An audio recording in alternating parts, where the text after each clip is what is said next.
hard, strong, tough, and among the heaviest woods in the world, and particularly in the United States. The live oak tree's grain is real tight and very durable when it comes in contact with the soil and water. And you can see this tight grainness by just looking at this piece of wood here. Just notice you can't even see the rings in it. It's so tight. Is that an actual piece? Yeah. So therefore, that makes that piece of wood ideal for shipbuilding. The United States of America had a virtual monopoly on the live oak trees throughout the world during the time of the wooden ships. So the project at Santa Rosa Island, which is where? Pensacola. Oh. I don't know if you knew that or not. It became the first national tree farm. Guess what the trees were? Live oak. Trees. So it's naval live oaks. When you go to Florida, you'll see a sign saying naval live oaks. In fact, that's the headquarters for the Gulf Island National Seashore. And this was started in about 1828, when John Quincy Adams was president. He saw the need to develop preserves for these particular trees for the Navy.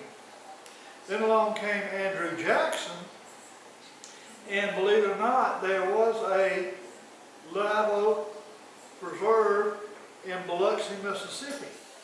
In fact, once the ironclads, like the Merrimack, became prominent, what happened to the tall wooden ships? They were gone. They were gone. So therefore, these reservations returned back to the public. So Biloxi got part of it, got the land back. They built a golf course and an airport. And you can come join us if you want. And so that's what happened, as well as a park. So one of the really interesting things about this in 1832, the Secretary of the Navy, Woodward, you ready for this one? He told Congress this: the wood of the live oak is superior in strength, resistance, and hardness to the British oak that formed the wooden wall of England. Now, what is it talking about? Is it their border or their barrier? Oh, I don't know. Ships. See, England ruled the world for a long time because of its navy. And they thought the ships made out of English oak was the best you could have. But then all of a sudden we find out that live oak is.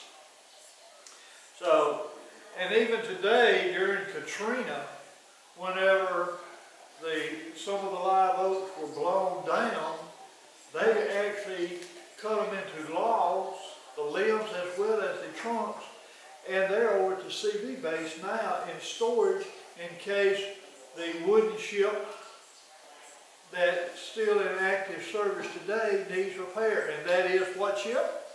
The USS Constitution, which nickname is Old Ironside. Oh. And it's on display in Boston, Massachusetts, in the harbor there. So, if you get a chance, you can see that. There are two really forms or species of live oak trees. And I'm not going to go into the scientific names except for one little part. And it's called a sand live oak. The leaves are a little thick, and they curve down. Whereas the southern live oak tree is flat. And that's how you can tell the difference between the two different live oak trees. And the name is Quercus, if you want to know the scientific name, Quercus virginiana. And the reason I even mention that is it used to be violent, which means green, and it doesn't die during the winter months like most other oak trees. And they don't become dormant. They're always green. And the state tree of Georgia is the live oak tree. And there are several other states that have the live oak tree.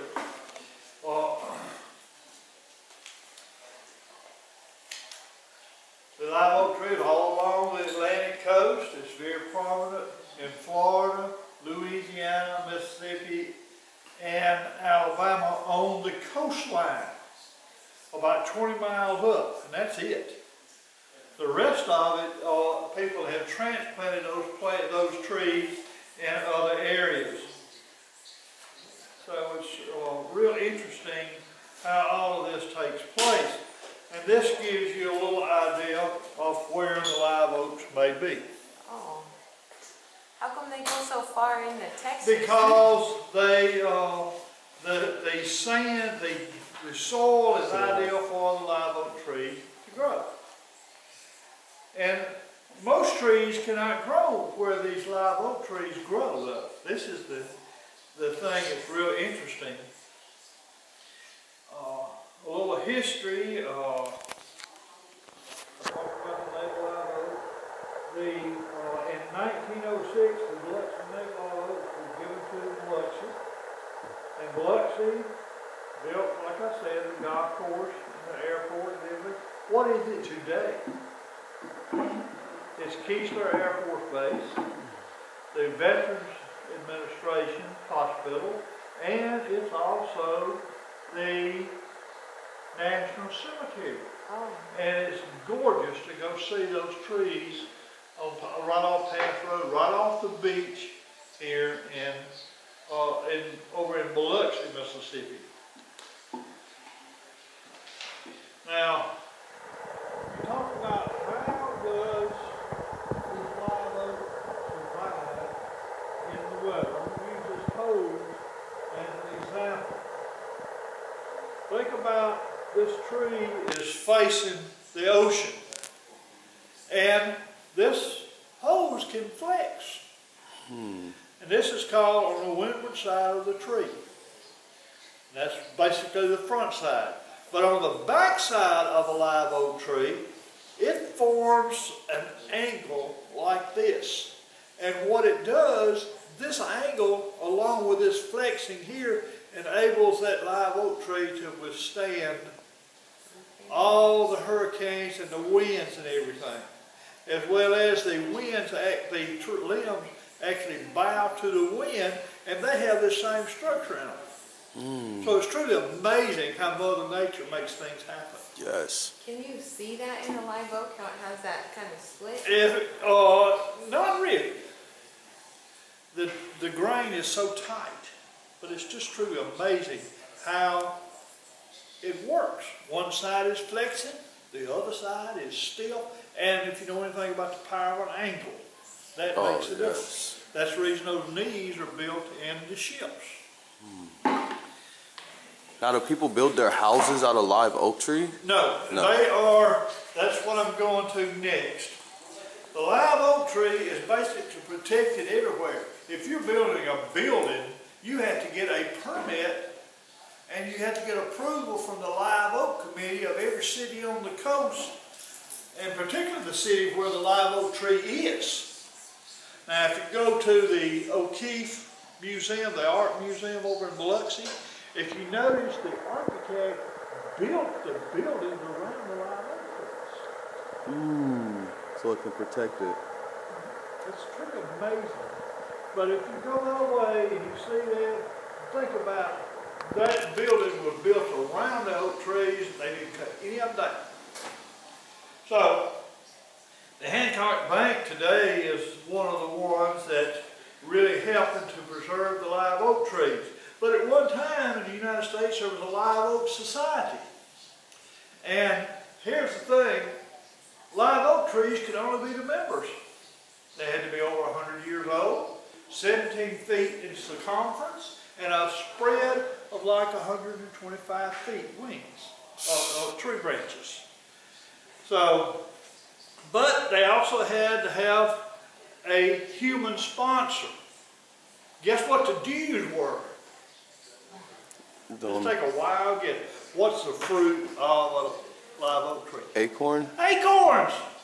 So, you had to donate 25 acorns if your tree was in the Live Oak Society.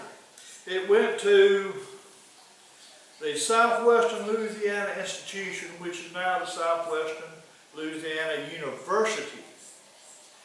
And they put them in their greenhouse, and they planted them, and then they distributed them all over the world, just about.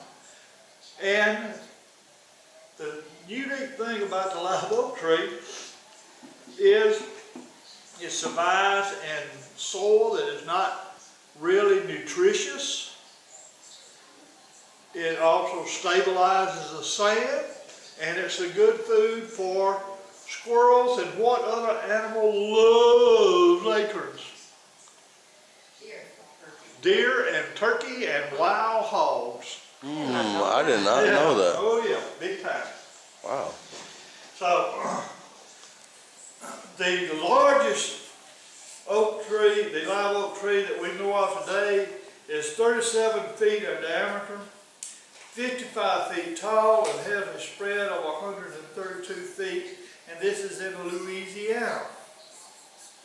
Some other old timers are like the Dueling Oaks in City Park in New Orleans, and there's no telling how many people have had duels there. And if you get a chance, go see it. You have the Cleveland Oak in Avery Island. Have you ever heard of Avery Island? No. That's where they make Tabasco sauce. And it was when Grover Cleveland actually visited there. Some other live oak trees are like the Friendship Oak, and that's in Long Beach, Mississippi. And it's said if you go under that tree with a friend, you'll be friends for life. And then another tree in Pass Christiana is called the Happy Oak, and you'll always have a smile. Okay. And then there's the Wallace Oak in Biloxi, and the Circle of Oaks at the Church of Redeemer. It's where two limbs have grown together with a circle in the middle. Oh. Pretty cool. Then you have the Bellman Oak, the Cleaver Oak, and then you have a Council Oak, which is by the old brick building in Back Bay, Biloxi. And it's called the Council Oak because the different tribes on the coast, the Pascagoula, the Biloxi, the Mobile, Choctaws and Chickasaws, they would actually meet there and smoke the peace pipe, or they would do war dances. But my understanding is that Hurricane Katrina blew it down.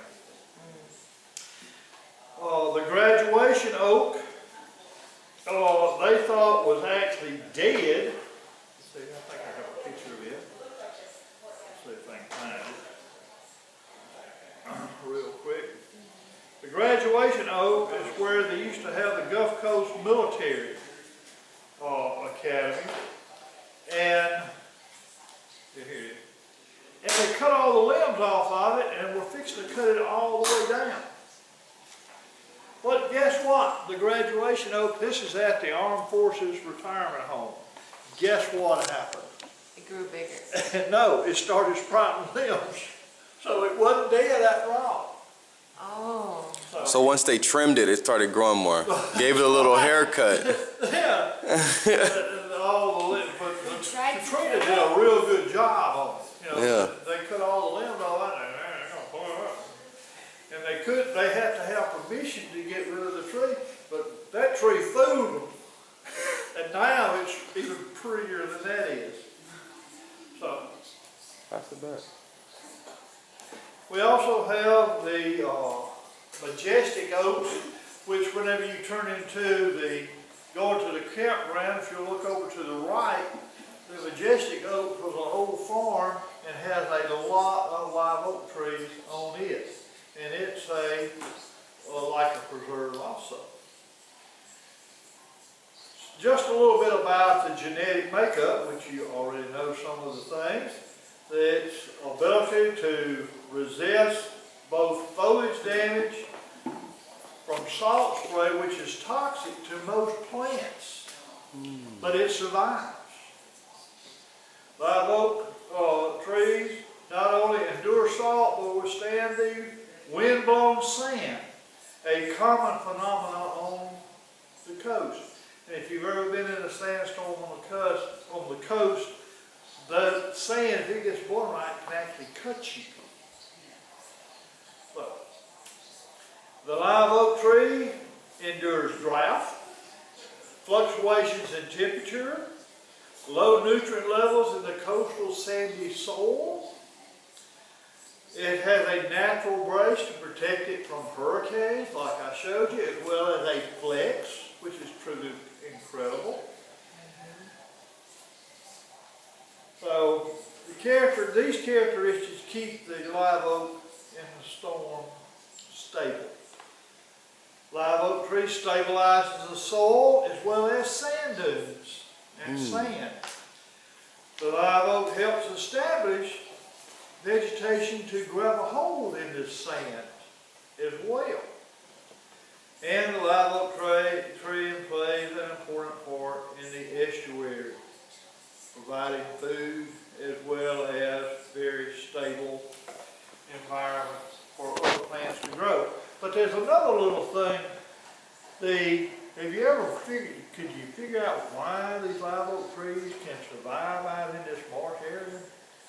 There's a little physics involved in it. But to make matters simple, the concentration in the roots of salt is greater than the concentration of the salt in the water. So therefore, can the salt water get into the root? No. No. Only the water can get into the root. And you say, well, wait a minute now, what happens to the salt?